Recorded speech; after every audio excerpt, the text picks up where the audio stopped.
Well, good evening, everybody. Hello, Now that everybody. Good to see you. our mics are on and you can hear us, thanks for watching. I think we are in week 12 of Faith Family Time. That And I is believe this is going to be the final week. the final week.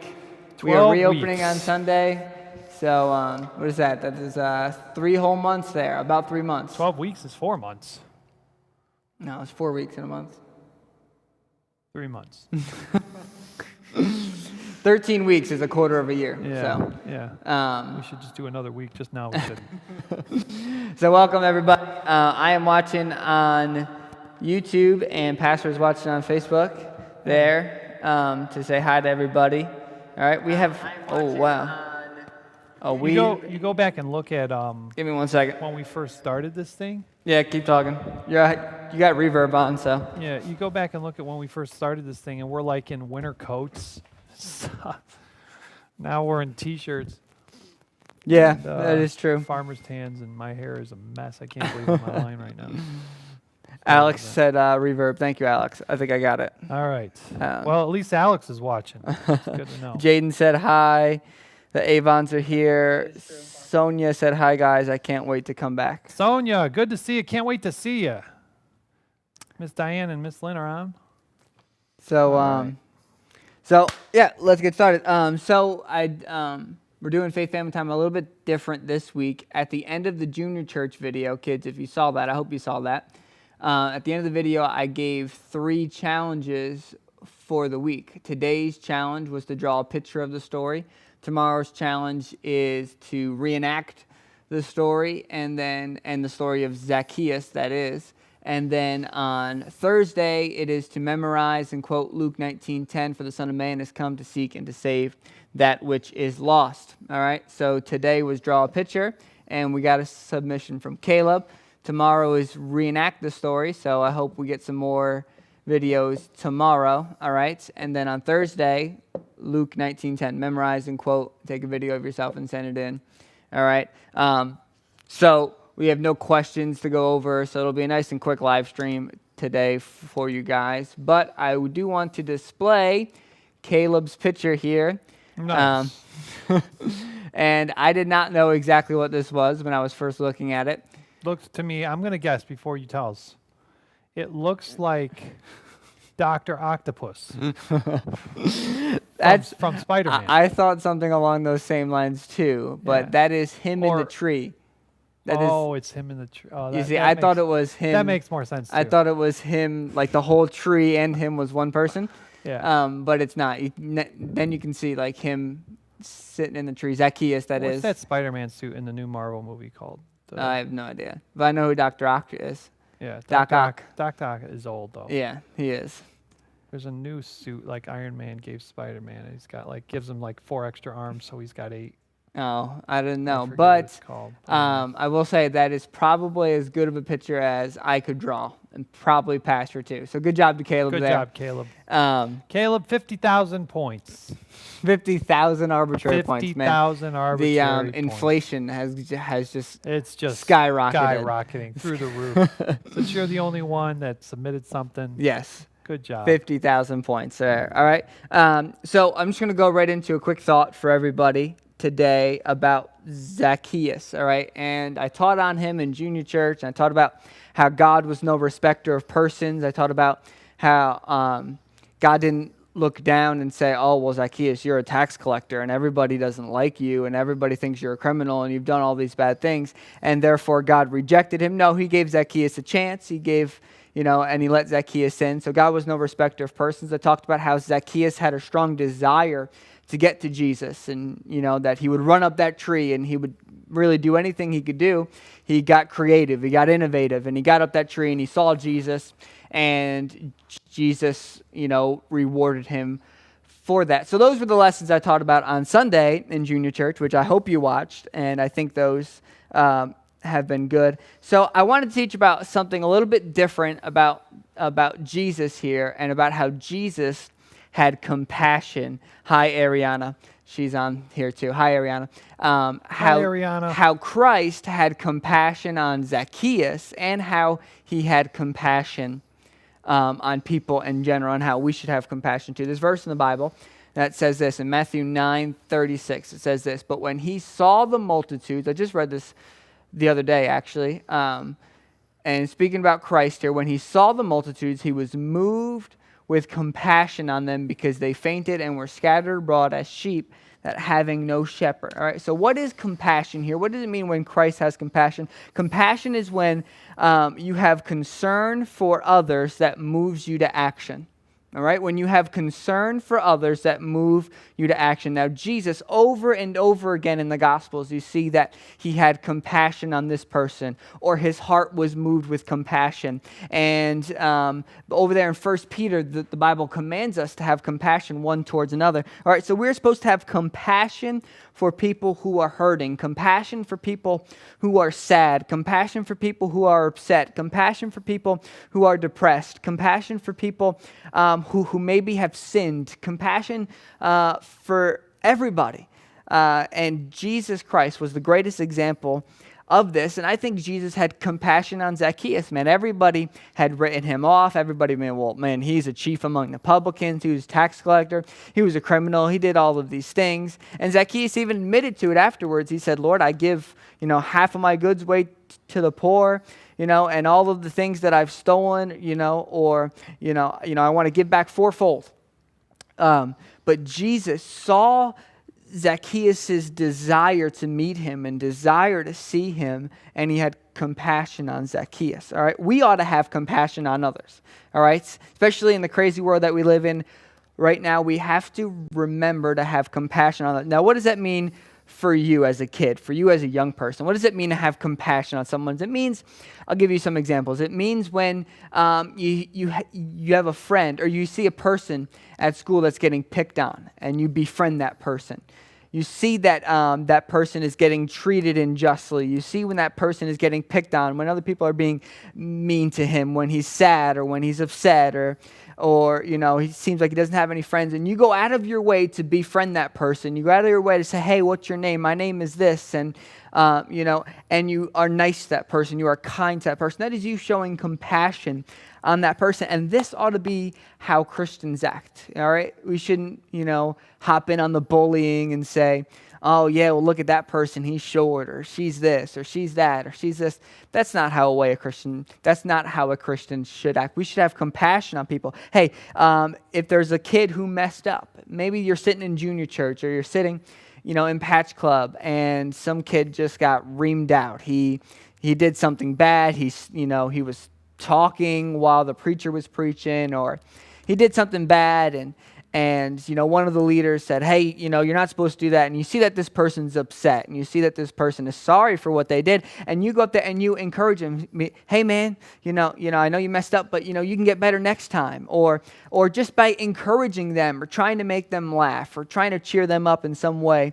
All right, if there's a person who's sad, trying to cheer them, just having compassion in your heart, recognizing how other people feel around you and being concerned about how they feel, being concerned about their well-being, and not only being concerned about it, but being moved to action. There's another portion of Scripture where when Jesus had the group of 5,000 that were around him, and the Bible says that he had compassion on them because they had nothing to eat. Now, he didn't just be like, oh man, I feel really bad they have nothing to eat. He was like, no, I feel really bad that they have nothing to eat, and then I'm going to feed them. I'm going to do something about it. All right, and us as Christians, we should be leading the way in this, all right? You as a young person, it'd be great if you can learn to have compassion in your life. Now, there's another verse in the Bible, Jude, all right? The book of Jude only has one chapter, so it's Jude 22. It says this, really short verse here, and of some have compassion, making a difference. Hey, you as a young person, you can make a difference in this world by having compassion. You as an 8-year-old, a 10-year-old, a 12-year-old, a 14-year-old, a 16-year-old can have compassion, can make a difference in this world by having compassion on others. Now, what does it mean to make a difference? And I'm done. I'm going to hand it over to Pastor in just a minute. What does it mean to make a difference in this world? It means to bring someone closer to Jesus. Hey, if I can bring you closer to Jesus, I've made a difference. I've made a difference in your life. If I can bring anyone closer to Jesus, if that means that they get saved, if that means that they learn new things about the Bible, if that means that they grow in the Lord, if that means that they grow in their relationship with Jesus, that means that I've made a difference in this world. And listen, at the end of the day, that's the only thing that really matters. Have you made a difference in this world for the cause of Christ? Have you helped people in their relationship with Jesus? Because one day when you get to heaven, Jesus isn't going to talk about what kind of clothes you had. He's not going to talk about how much money you had. He's not going to talk about what kind of house you lived in. He's not going to talk about any of these material things, what kind of video games you played, what kind of movies that you watched. He's going to talk about what did you do to make a difference in people's lives? What did you do to draw people closer to me? How did you affect other people's lives? And one of the ways that you can do it is by having compassion on others, by being concerned about how they feel, by being concerned about what they're doing, and trying your best to bring them closer to Jesus. All right? So that's what having compassion and making a difference in this world is. Amen. That's a good thought. Good thought. All right. I'm just going to give a quick thought for today. And I was thinking about this. This may be our last normal faith family time. Not that there's anything incredible about that, but we have Wednesday night church tomorrow. Oh, yeah. And then Thursday night we have softball game. The first softball game, starting So up softball. So things are starting up rather quickly as everybody gets back to normal life. And this is a good thing. So I'm glad Faith Family Time kind of served its purpose while it was here. And I'm glad that, a lot of you have been faithful in logging in every single day. Amen. And so I appreciate that. But anyway, just a thought here from Mark chapter 14, verses 27 through 30. It says, "And Jesus saith unto them, All ye shall be offended because of me this night, for it is written, I will smite the shepherd, and the sheep shall be scattered. But after that I am risen, I will go before you into Galilee. But Peter said unto him, Although all shall be offended, yet will not I. And Jesus saith unto him, Verily I say unto thee, that this day, even this night, before the cock crow twice, thou shalt deny me thrice." So before the rooster crows twice, you're going to deny me 3 times, Peter. And Jesus here had predicted it, had told Peter ahead of time, you're going to deny me 3 times. And Peter's response is, no, not me, Lord. I would never do that. I would never deny you. I would never go against you. Peter depends upon his flesh and the strength of his resolve and his zeal and his passion, or so he thinks, in order to really supply him and keep him going for the Lord during the tough times that Christ is predicting.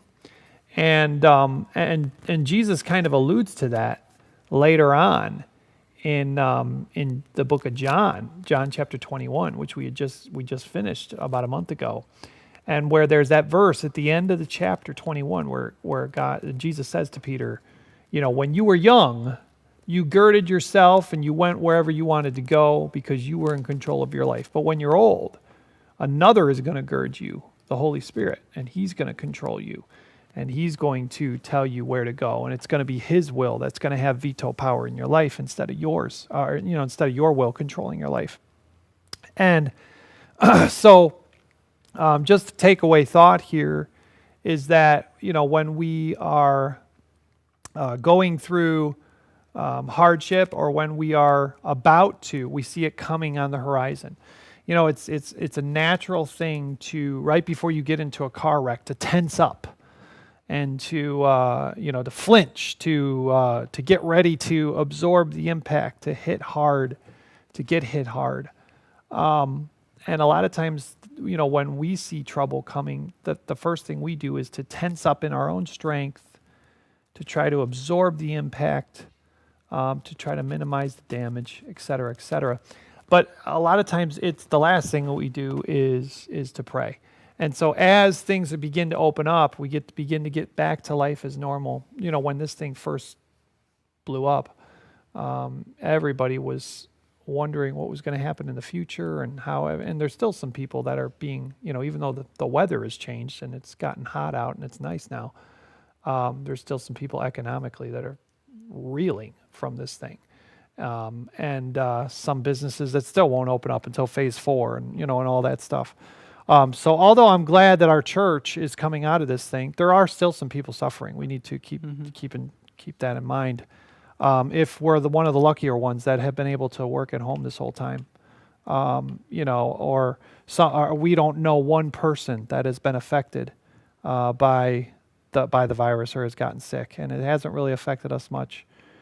Just keep in mind that there are other people whose lives have been completely turned upside down by this thing, and so what my main point though is that Jesus told Peter what was going to happen in the future, and yet Peter still relied upon his own strength to get him through and to deliver him, and he failed miserably, even though Christ told him what was going to happen. And you would think if you knew what was coming, that you would say, oh, God, I need your help. God, help me through this thing. Help me not to deny you. Help me to be strong, blah, blah, blah. Instead, Peter responds with pride and with a level of strength. He says, I got this. I can handle this. And was not humbled until after the fact. Well, I think as we have all experienced a little bit of humility, of the reminder of our own frailness through this thing, and as things begin to open up and we're into the heat of summer now, let's not get so busy that we forget about God. We put God on the back burner. I'll be honest. I haven't even had my devotions today yet, but I plan on doing it before I go to sleep.